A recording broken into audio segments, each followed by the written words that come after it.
Apel pagi karyawan-karyawati Dinas Tenaga Kerja Kota Magelang hari Senin tanggal 25 Mei 2026 siap dimulai.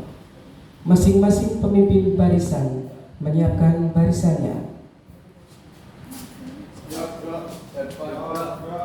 Semuanya siap, gerak. Mengalir janganan gerak. Tegak gerak.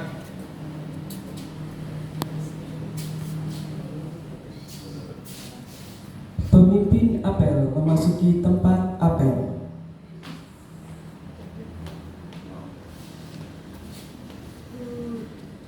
Laporan masing-masing pemimpin barisan kepada pemimpin apel.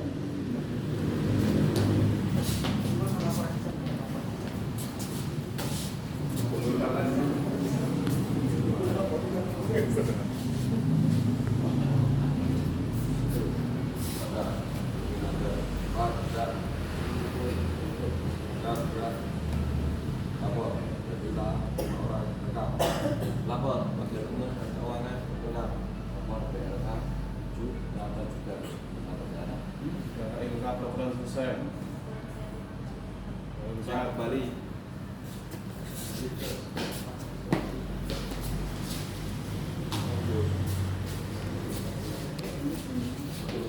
Pembina apel memasuki tempat apel. Penghormatan pasukan. Kepada pembina apel, hormat gerak. Tegak gerak. Laporan pemimpin apel kepada pembina apel.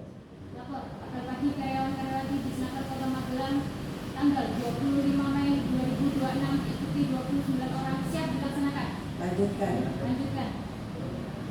Amanat pembina apel. Untuk amanat istirahat cepat gerak. Assalamualaikum warahmatullahi wabarakatuh. Waalaikumsalam. Selamat pagi, salam sejahtera bagi kita semua. Yang saya hormati para sekretaris, Bapak-Bapak Kabid serta Bapak Ibu karyawan-karyawati Dinas Tenaga Kerja dan adik-adik mahasiswa yang bertugas di Disnaker. Terima kasih atas kehadiran pada apel pagi hari ini. Puji syukur alhamdulillah kita dalam kondisi sehat walafiat tanpa kurang suatu apapun juga. Kemarin juga sudah ikut melaksanakan kegiatan di hari Sabtu dan Minggu. Terima kasih atas partisipasinya teman-teman semua, semoga selalu sehat dan juga bahagia ya. Meskipun kita Sabtu Minggu diminta untuk datang atau kegiatan di alun-alun, namun demikian tidak mengurangi semangat kita di Dinas Tenaga Kerja memenuhi tugas dan kewajiban kita, karena mungkin ada 1-2 OPD yang barangkali saya juga tidak melihat ataupun ada absen dari mereka. Namun demikian kita selalu mengupayakan seandainya itu tugas atau pekerjaan yang tidak melanggar aturan tetap kita laksanakan sesuai dengan yang diamanatkan oleh pimpinan. Dan ini kemarin teman-teman Dinas Tenaga Kerja sudah melaksanakan semua. Terima kasih alhamdulillah atas kerjasamanya. Semoga nanti kedepannya juga akan lebih baik lagi, karena kita pun juga dituntut untuk melaksanakan pembangunan zona integritas. Nah, salah satu pembangunan zona integritas ini juga dari kedisiplinan dan juga etos kerja para pegawai yang ada di dinas tersebut. Memang ini bukan hal yang gampang ya, karena saya sudah melaksanakan itu waktu di DPRD TSP, dan memang berat kalau kita mau benar-benar ingin mencapai wilayah bebas korupsi, karena wilayah bebas korupsi tidak hanya dinilai dalam pelayanan kita memberikan secara gratis, tidak meminta imbalan, dan juga teman-teman juga tidak ada istilahnya nepotisme atau permainan dengan apa yang kita layani. Namun demikian ada 6 aspek perubahan yang harus dilaksanakan, dan itu banyak sekali. Seandainya memang kita dituntut untuk melaksanakan itu, harus mulai dibangun pelan-pelan, karena kalau membangun zona integritas itu tidak hanya dalam waktu setahun 2 tahun. Jadi ini mungkin teman-teman juga barangkali menjadi agak berat ya tugasnya. Selain tugas sehari-hari yang kita laksanakan, ada lagi tambahan, kalau dalam tanda kutip tambahan. Namun sebetulnya pembangunan zona integritas ini kewajiban. Hanya yang saya sayangkan kenapa yang ditunjuk hanya beberapa OPD. Kalau memang kita konsisten, harusnya semua OPD di Pemkot ini harus melaksanakan, karena namanya zona integritas ini ya berlaku di semua lini, tidak hanya di OPD pelayanan. Ya, kebetulan Disnaker ini salah satu OPD yang ada di Pemkot. Kalau kemarin OPD pelayanan yang sudah berhasil dari DPRD TSP, Disdukcapil, lalu RSU dan beberapa puskesmas. Nah, ini tentunya kalau kita memang dituntut oleh Pemkot untuk melaksanakan JT, ya semuanya harus melaksanakan, dan ini pun ada konsekuensi yang harus kita hadapi. Salah satunya terkait penataan pegawai, karena kita secara kualitas dan kuantitas pegawai kita juga semakin berkurang. Tentunya ini akan mempengaruhi layanan kita, karena kalau mau layanan yang bagus ya dimulai dari pegawainya, dari bawah. Ini contohnya kita dari depan aja, front office juga belum ada yang jaga standby dari pagi sampai kita pulang. Karena memang kalau di pelayanan itu kita lengah atau melayani kurang, itu otomatis sudah menjadi aduan dan poinnya otomatis turun. Nah, ini yang berat. Kalau di sini kalau saya melihat kita kan ada BLK juga, padahal di BLK orangnya cuma sedikit. Nah, itu juga tentunya akan mempengaruhi layanan di dinas kita. Namun demikian teman-teman tidak usah berkecil hati, nanti tim yang akan ke sini kurang lebih tanggal 1 sampai 30 Juni. Jadi teman-teman bahasanya tetap melaksanakan tugas pekerjaan seperti biasanya saja, dan kita apa adanya memang seperti ini. Dinas Tenaga Kerja, kedisiplinan harus dijaga, karena kalau salah satu bentuk penilaian JT itu juga termasuk disiplin. Dulu waktu saya di DPRD TSP ada salah satu petugas di depan yang di front office itu jam 1.15 belum dibuka layanannya, langsung ditegur, dan itu sudah menjadi aduan, langsung dimasukkan ke monggo lapor, dan ini otomatis akan menjadi penilaian dari BPK tersebut. Kalau di kita mau benar-benar konsisten, konsekuen untuk mendapatkan BPK, ya itu baru satu bagian kecil, karena rangkaiannya banyak sekali, termasuk Sabtu Minggu itu tidak ada berhentinya, orang disuruh kerja, disuruh melayani. Nah, ini kalau yang nggak siap kan tentunya akan berat. Kalau saya sendiri sudah merasakan dulu waktu di DPRD TSP, dan sebelah saya capil itu tiap Sabtu Minggu nggak pernah libur capil itu. Jadi kalau saya pun teman-teman di DPRD TSP, saya usahakan tetap hari kerja ya kerja. Namun demikian ada saatnya diminta untuk pelayanan di hari Sabtu Minggu, mau tidak mau harus dibuka, karena kalau perpustakaan pun sudah mulai BPK, dia baru merintis juga. Nah, ini akan ada layanan di malam hari dan juga di hari libur, karena mereka berasumsi untuk anak sekolah itu ada layanan di hari libur. Anak sekolah kalau libur Sabtu Minggu malah bisa ke perpustakaan. Demikian juga kalau malam hari, orang yang akan membaca kan bisa aja malam hari setelah pulang kantor, pulang kerja, atau anak sekolah yang pulang sekolah. Nah, ini tentunya membawa konsekuensi atau dampak bagi para pegawai di dinas itu.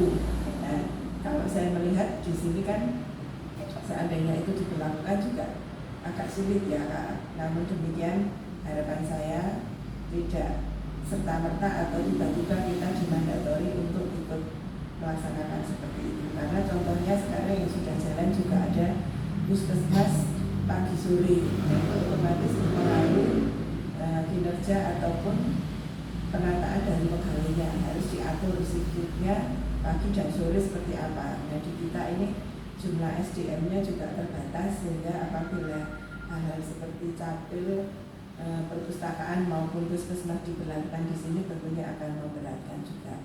Nah, ini tentunya nanti pada saat tim datang, saya akan berupaya untuk melakukan istilahnya pendekatan ataupun kita menyampaikan kekurangan kita itu apa, sehingga tidak bisa serta-merta dipaksakan tahun ini harus mencapai BPK atau kita pembangunan zona integritas itu harus dilaksanakan secara bertahap, karena kita juga beberapa kali minta tambahan pegawai pun sampai sekarang belum dipenuhi.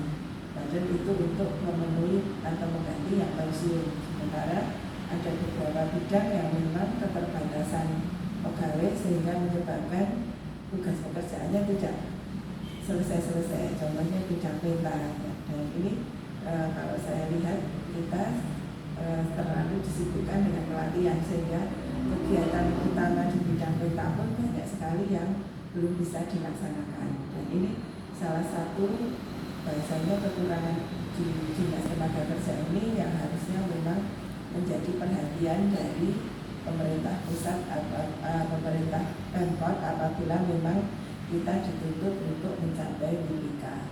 Nah, mungkin teman-teman biar mulai istilahnya aware ya, atau apa sih WIPK itu, apa bisa itu, dan kenapa kok kita selalu ya misalnya nih hari Sabtu disuruh kerja bakti, disuruh senam, disuruh itu acara-acara di Pemkot. Ini tentunya bagian dari tadi pembangunan zona integritas. Integritas salah satunya dibentuk dari kesehatan jiwa dan raga. Kalau jiwa kita sehat, raga kita sehat, jiwa kita sehat, tentunya kan akan mempengaruhi kepada kinerja kita.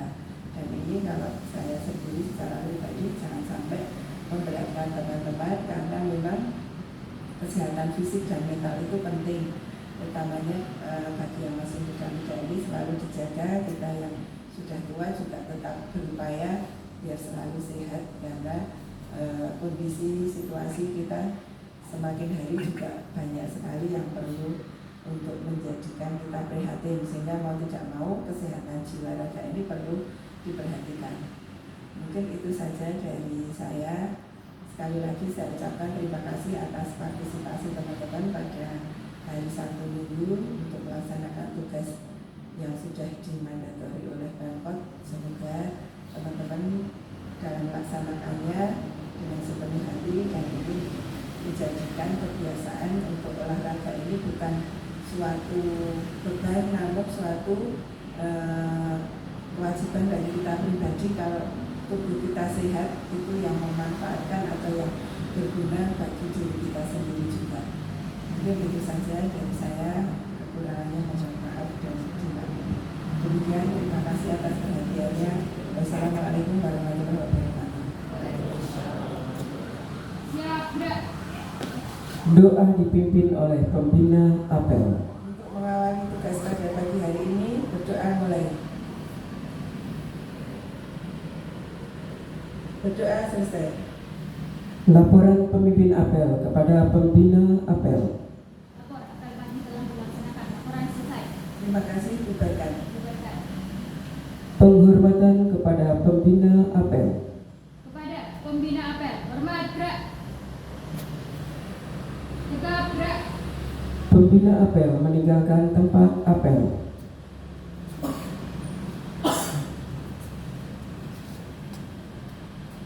Apel pagi selesai, pemimpin apel dapat membubarkan pasukan, dilanjutkan dengan berjabat tangan. Tanpa penghormatan, bubar jalan.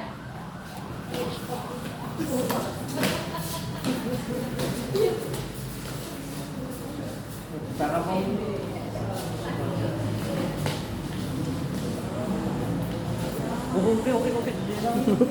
Di foto, oke.